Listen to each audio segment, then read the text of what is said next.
పాకిస్తాన్ రాజధాని ఇస్లామాబాద్ వేదికగా America Iran శాంతి చర్చల ప్రక్రియ జోరందుకుంది. అమెరికా ఉపాధ్యక్షుడు జేడీ వాన్స్ పాక్ ప్రధాని షహబాజ్ షరీఫ్తో భేటీ అయ్యారు.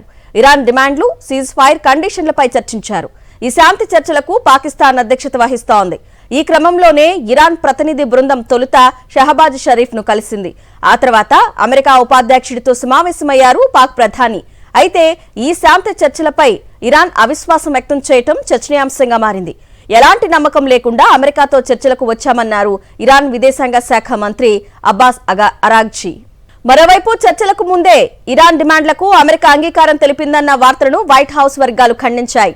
ఖతార్లోని ఫ్రీజ్ చేసిన ఇరాన్ ఆస్తులను విడుదల చేసేందుకు ట్రంప్ ఒప్పుకున్నారని టెహ్రాన్ ప్రకటించగా ఇది నిజం కాదని శ్వేతసౌధం క్లారిటీ ఇచ్చింది.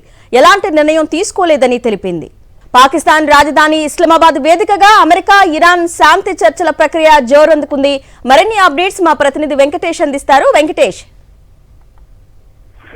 ఇరాన్ అమెరికా మధ్య శాంతి చర్చల ప్రక్రియ ప్రారంభమైంది. ఈ చర్చల్లో పాల్గొనేందుకు అమెరికా అధ్యక్షుడు జేడీ వాన్స్ ఇప్పటికే ఇస్లామాబాద్ చేరుకున్నారు. సో ఇస్లామాబాద్ విమానాశ్రయంలో ఆయనకు ఆర్మీ చీఫ్ మునీర్ స్వాగతం పలకగా కొద్దిసేపటి కిందట పాకిస్తాన్ ప్రధాని షహబాజ్ షరీఫ్ జేడీ వాన్స్ తో సమావేశమయ్యారు. ప్రస్తుతం వారితో సమావేశం కొనసాగుతుంది. సో కాసేపట్లో దీనికి సంబంధించినటువంటి చర్చల ప్రక్రియ అధికారికంగా మొదలయ్యేటువంటి అవకాశం ఉంది. అయితే చర్చల కంటే ముందు రెండు ముఖ్యమైన ఇరాన్ వస్తుంది. ఒకటి, కొనసాగుతున్నటువంటి ఇజ్రాయెల్ దాడులను తక్షణమే ఆపివేయాలనేటువంటి ఒక డిమాండ్ ను ప్రధానంగా ముందుంచింది. వాటితో పాటు ఇప్పటికే నష్టపోతున్న ఇరాన్ కు నష్టం జరిగినటువంటి నేపథ్యంలో సో ఆ కాంపెన్సేషన్ సంబంధించినటువంటి అంశాలు, అలాగే తమ ఆస్తులు ఎక్కడైతే ఫ్రీజ్ చేశారో ఆ ఫ్రీజింగ్ నన్ను కూడా డీ ఫ్రీజ్ చేయాలనే డిమాండ్ కూడా ప్రధానంగా ఇరాన్ చేస్తుంది.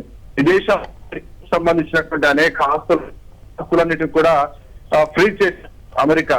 సో ఆ నేపథ్యంలో వాటన్నిటినీ వెంటనే డీ ఫ్రీజ్ చేయాలనేటువంటి ఒక ప్రధానమైనటువంటి డిమాండ్ ప్రధానంగా ఇరాన్ పెడుతున్నటువంటి పరిస్థితి మనకు కనిపిస్తుంది.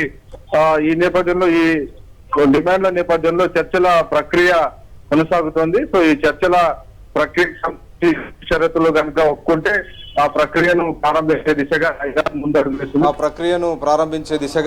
ముందడుగు వేస్తుంది. కానీ తాము ఫ్రీజ్ చేసేటువంటి అవకాశం లేదని ఇప్పటికే కేంద్ర ఇరాన్ అమెరికాకు సంబంధించినటువంటి వైట్ హౌస్ వర్గాలు చెప్తున్నటువంటి పరిస్థితి. సో వైట్ హౌస్ వర్గాలు అయితే తాము ఇప్పటివరకు ఇరాన్కి సంబంధించినటువంటి ఆస్తులేవి కూడా డీప్ ఫ్రీజ్ చేసే అవకాశం లేదని చెప్తున్నటువంటి పరిస్థితి. సో మొత్తానికి కొంత అస్పష్టత ఉంది, అపనమ్మకం ఉంది. సో ఈ రెండింటి మధ్యలో ఈ చర్చల ప్రక్రియకు తెరలేస్తుంది. అయితే ప్రధానంగా ఈ రెండు దేశాల మధ్య కొనసాగుతున్నటువంటి చర్చల్లో ప్రస్తుతానికైతే లెబనాన్ పైనటువంటి దాడులు ఆగిపోవాలి. రెండవది, ఇరాన్ ఆస్తులన్నీ అయితే బయట ఉన్నాయో సో వాటన్నిటిని కూడా ఫ్రీజ్ చేయకుండా ఫ్రీజ్ నుంచి తొలగించాలనేటువంటి రెండు డిమాండ్లకు ఎలాంటి స్పందన వస్తుందన్నది మనం వేచి చూడాలి. వీటితో పాటు సో 10 పాయింట్స్ ఫార్ములా ఒకటి ఇప్పటికే ఇరాన్ ప్రతిపాదించింది. అందులో ప్రధానంగా హార్మూజ్ జలసంధి పైన తమ ఆధిపత్యాన్ని, తమ నియంత్రణను అమెరికా అంగీకరించాలని విజ్ఞప్తి చేస్తుంది. సో దానికి అమెరికా ఎలాంటి స్పందన వ్యక్తం చేస్తుందని తెలిసింది. ఇప్పటికే హార్మూజ్ జలసంధిని బ్లాక్ చేసేందుకు ఇరాన్ ఆ జలసంధిలో భారీ ఎత్తున మైన్స్ను పెట్టింది. సో ఆ మైన్స్ను తొలగించాలని ఆదేశించినప్పటికీ ఆ మైన్స్ ఎక్కడెక్కడ పెట్టామో వాటిని కనుగొనలేకపోతున్నామని ఇరాన్ వ్యాఖ్యాస్తున్నటువంటి నేపథ్యంలో డెఫినెట్గా ఇరాన్ హార్మూజ్ జలసంధి పైన తన ఆధిపత్యాన్ని వదులుకోవడానికి సిద్ధంగా లేదనేటువంటి విషయం మాత్రం స్పష్టమవుతోంది. వీటితో పాటు రెండవ ప్రధానమైనటువంటి అంశం, ఇప్పటివరకు ఇరాన్ పైన జరిగినటువంటి దాడుల్లో భారీ ఎత్తున తమ మౌలిక వసతులు, ప్రాజెక్టులు అనేక దెబ్బతిన్నాయి కాబట్టి వాటికి నష్టపరిహారం అమెరికా చెల్లించాలనేటువంటి డిమాండ్ చేస్తుంది.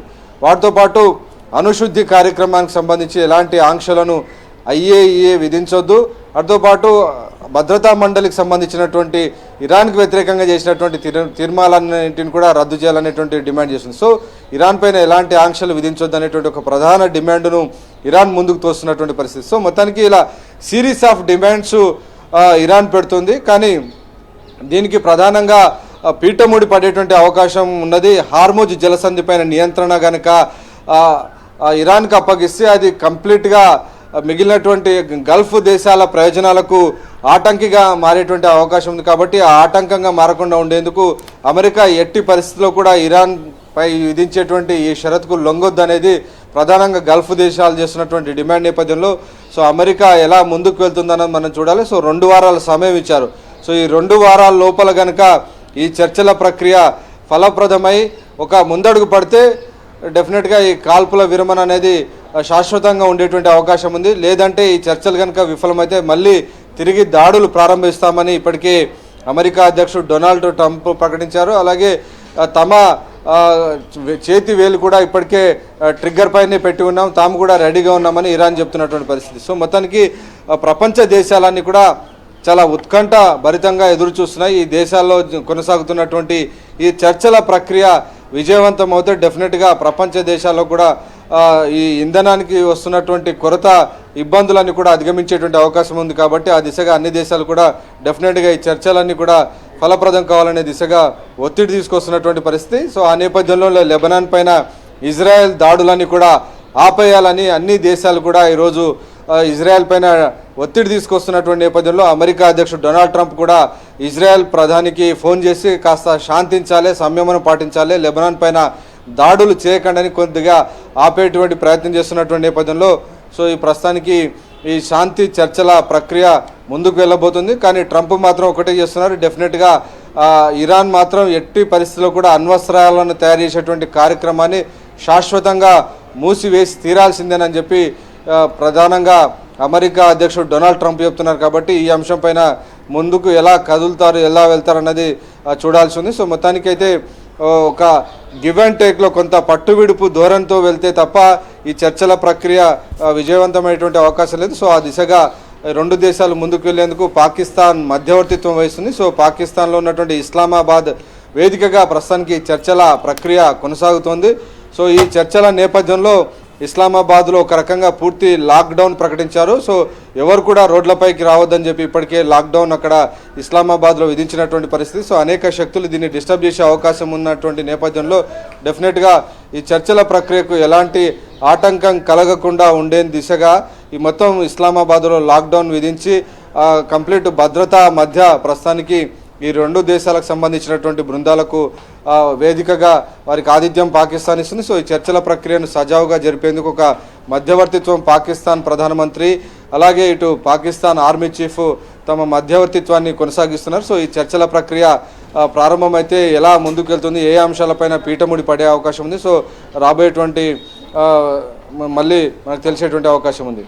వెంకటేష్, అసలు ఇన్ని డిమాండ్స్ మధ్య ఒక అపనమ్మకంతో ఇరాన్ ఈ చర్చలకు వచ్చింది. అసలు ఈ చర్చలు విజయవంతం అవుతాయా? అసలు అవకాశం ఉందా?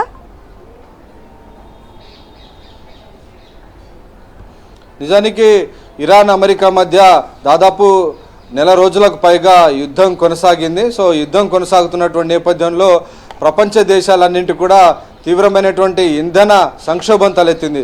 సో ఒకవైపు ఆయిల్, మరోవైపు గ్యాస్ అనేక దేశాలకు రవాణా చేయడంలో తీవ్రమైనటువంటి ఆటంకం ఏర్పడింది. సో ఆ నేపథ్యంలో అనేక దేశాలు కూడా అమెరికా పైన ఒత్తిడి తీసుకొచ్చాయి.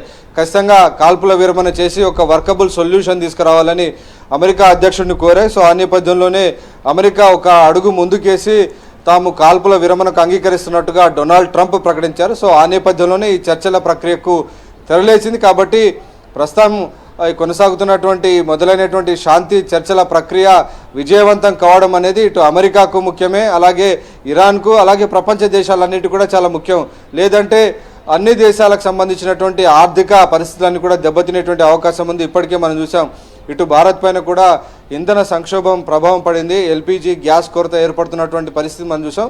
మరికొంత కాలం కనుక కొనసాగితే ఇరాన్ తనకున్నటువంటి హార్మోజ్ జలసంధిపై ఉన్నటువంటి ఆధిపత్యం ద్వారా మొత్తం ఈ ఎనర్జీ సెక్యూరిటీస్ను దెబ్బతీయడం ద్వారా ప్రపంచాన్ని ఒక గడగడలాడించేటువంటి పరిస్థితి ఏర్పడుతుంది. కాబట్టి ఆ దిశగా ఇరాన్తో సుదీర్ఘకాలం యుద్ధం చేయకుండా ఉండేందుకు ఇతర దేశాలు కూడా అమెరికా పైన ఒత్తిడి చేస్తున్న కారణంగా ఈ చర్చల ప్రక్రియకు తెరలేపినటువంటి పరిస్థితి. సో ఆ నేపథ్యంలో ఈరోజు ఈ చర్చల ప్రక్రియ కొనసాగుతుంది. సో ప్రధానంగా ఉన్నటువంటి హార్మోజ్ జలసంధి పైన కనుక ఇరాన్ ఏదైతే తాను టోల్ వసూలు చేసుకుంటాను అనేటువంటి ఒక డిమాండ్ పెడుతుంది. ఇరాన్లో భారీ ఎత్తున నష్టం జరిగింది కాబట్టి ఆ నష్టాన్ని పూడ్చుకోవాలంటే ఖచ్చితంగా ఆ సంధి గుండా వెళ్ళేటువంటి ఆ స్ట్రైట్ గుండా వెళ్ళేటువంటి చమురు నౌకలన్నిటిపైన తాము భారీ ఎత్తున సుంకాలు విధిస్తామని ఇరాన్ చెప్తుంది. సో దానికి అమెరికా ఒప్పుకుంటే డెఫినెట్గా ఇరాన్ కొంత ఈ మొత్తం సంక్షోభానికి తెరపడేటువంటి అవకాశం ఉంది. కానీ అది కనుక జరిగితే గల్ఫ్ దేశాలకు కూడా ఇబ్బంది కలుగుతుంది కాబట్టి గల్ఫ్ దేశాలు దానికి డెఫినెట్గా నో చెప్పేటువంటి అవకాశం ఉంది. కాబట్టి ఈ అంశాన్ని ఎలా ముందుకు తీసుకెళ్తాయి, హార్మోజు జలసంధి సమస్యను ఎట్లా పరిష్కరిస్తాయని దాన్ని బట్టి ఈ చర్చల ప్రక్రియ అంతా కూడా ఆధారపడి ఉంది. Okay Venkatesh, thanks for the details.